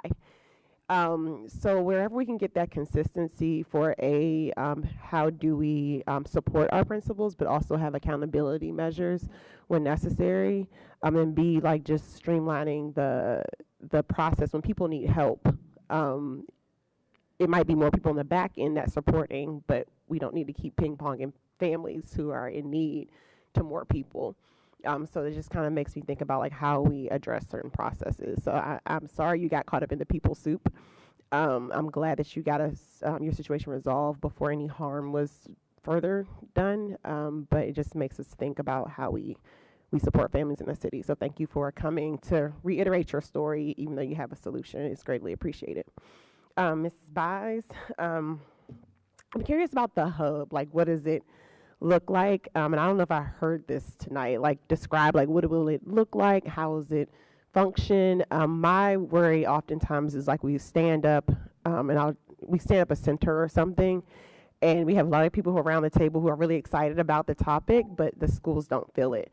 So what is kind of the vision behind how this hub can, the work of the hub can be felt to our schools and ultimately our students and families? So first, I will not be the spokesperson for the hub because this is Josh's endeavor that he is the true leader of, and I am supportive and bringing forth the expertise that our research council members have in particular.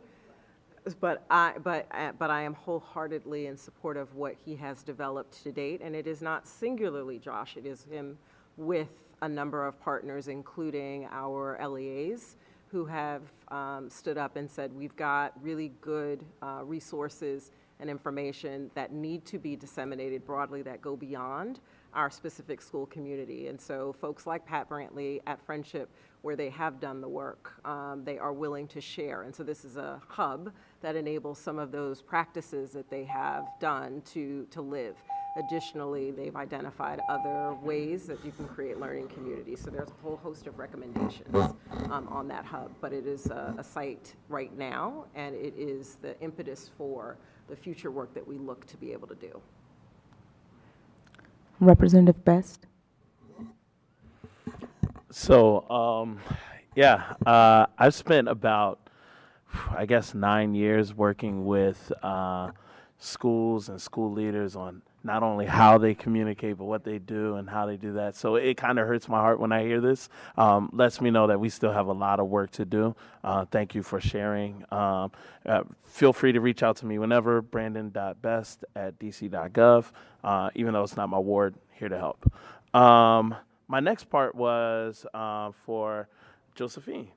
So a few weeks back, I started working on like our math resolution, and one of the things that I was thinking was like what it could look like, and one of the things that we were thinking about was like this task, like putting together like a task force.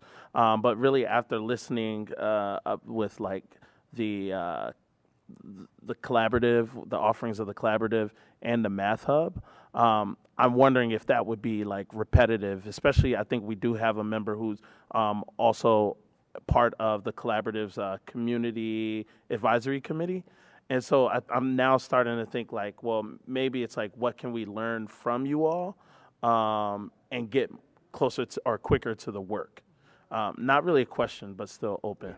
No, I appreciate it. And I am hearkening back to our conversation. It's one that, again, longtime DC resident, parent, somebody who's done the work in the school system, and I express to you, and I'll say to others, frustration when we do duplicate efforts and we recreate these bodies that, again, they are duplicative and they're not taking advantage of what we already know and what we've already done. And so to the point that many of our expert panel members said, we have evidence, we have bodies of work that each of the agencies even have done. OSSI has several bodies. DC Public Schools has several bodies. The charter sector has bodies. The collaborative represents a way that we can bring all of this known information and knowledge together. And so to the extent that there's a task force that said, let's figure out, we've already figured it out. We already know.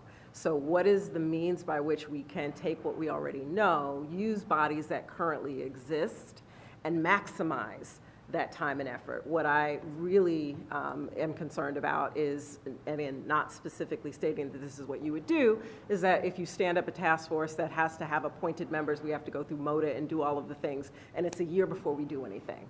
When we have things in place right now that we can channel and figure out ways to utilize the knowledge and evidence that we already have. That's my main point. Definitely look forward to working with you again. Vice President Patterson. Thank you. First, I would like to start with Ms. Bias Robinson, or Josephine. I remember the very first time that I started learning about community engagement as far as in schools was in a basement at Ward 7, which my colleague Brandon Best had brought you and Karen Mapp to talk to our teachers about how to engage parents.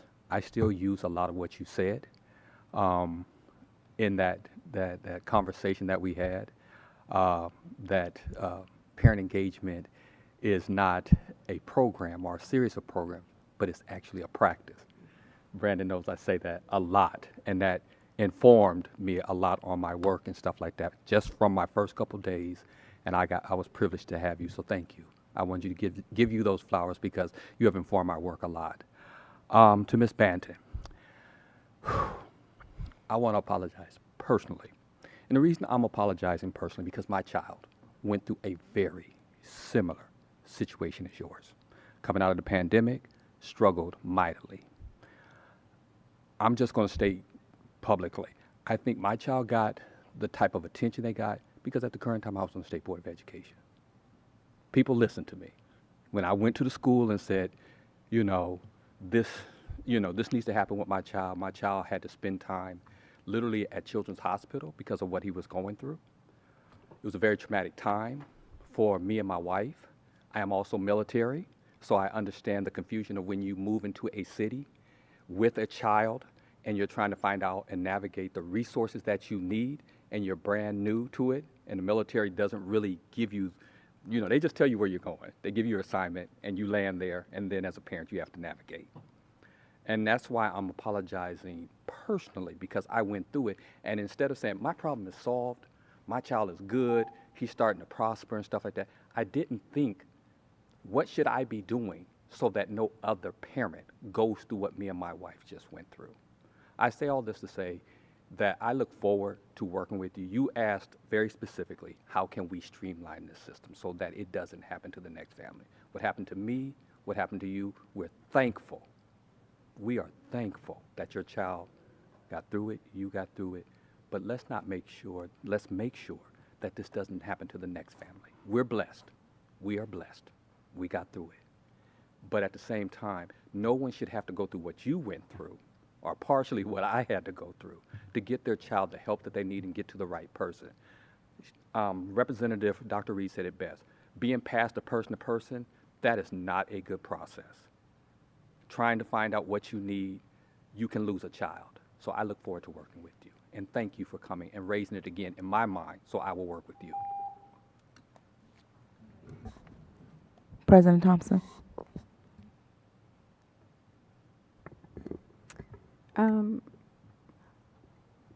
I do think we all owe you an apology. I think that is the most appropriate thing for us to do at this point. I also, and I remember, talking to you about when you were going through that, and I also apologize that our ombudsman's office did not get back to you, because the ombudsman's office does live within the state board. So you did come and tell the right people about that. I was mistaken earlier when I thought that Josephine was an expert witness, but she turned out to be an expert witness anyway. And so I think it was good that you two ended up on the panel together and being able to pass on that advice. I'm not surprised that Gwen Payton was helpful to you. I've known her for many years. And she used to be a principal. She's probably one of the few people who still work at DCPS when I worked at DCPS. And she is a former principal, and she has always had very much a heart for people. So I'm not surprised she was helpful to you. I wish I can say I was surprised about some of the other things as far as your situation not being remedied. And so I do understand that not only do we owe you an apology, but I appreciate that we as members of this education system owe it not just to you but to others to make sure that doesn't happen again. And I don't think you told us Southeast. You did not tell us what ward you were in. And I would imagine you might not even know what ward you're in because most people don't speak in wards. I'm Ward 8. You're in 8. Okay. Okay. Because that does help us know who else can help be responsive to you.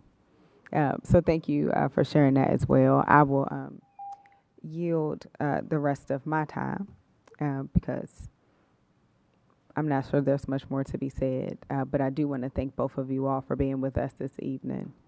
And I will, I guess, turn back to Director Butler to close us out.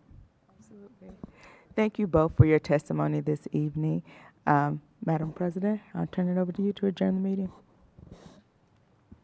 All right. You all are welcome to excuse yourselves from the table.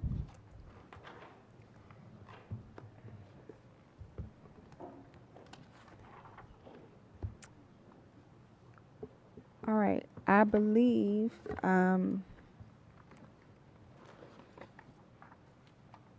going to again thank all the public witnesses and expert witnesses for their comments tonight. I will note that we sincerely appreciate it, as many of the members shared before.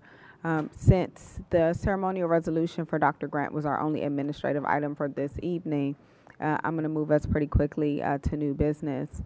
Members, are there any announcements or comments you would like to make in new business before we adjourn?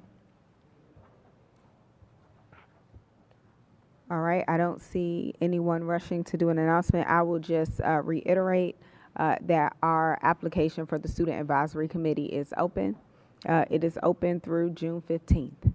So if you are a rising sophomore, junior, or senior, we would love to see you apply to the Student Advisory Committee, and that is open to students of all kinds. It does not matter if it is DC public schools, if it is public charter schools, if you go to a parochial school or are homeschooled, you are welcome to join our Student Advisory Committee, and through that process is also how we get our student representatives who sit up here before us. I also want to thank our student representatives because we are ending the year almost. We're coming there, but we'll see you all in July to congratulate you. But I don't know if I don't think you all have graduated just yet. So just want to say thank you for all your service. And then I'm, of course, going to thank all the members for their time and engagement tonight. We will next convene our working session on July 3rd and our public meeting on July 17th. With no further business before the State Board, I would now entertain a motion to adjourn. Or we can stay. All right. Is there a second? Second. All right. All those in favor? Aye. Any opposed? Perfect. Motion carries. The ayes have it, and this public meeting of the DC State Board of Education is adjourned. Wait a minute, what time is it? Wow, 7:35 p.m. Record timing.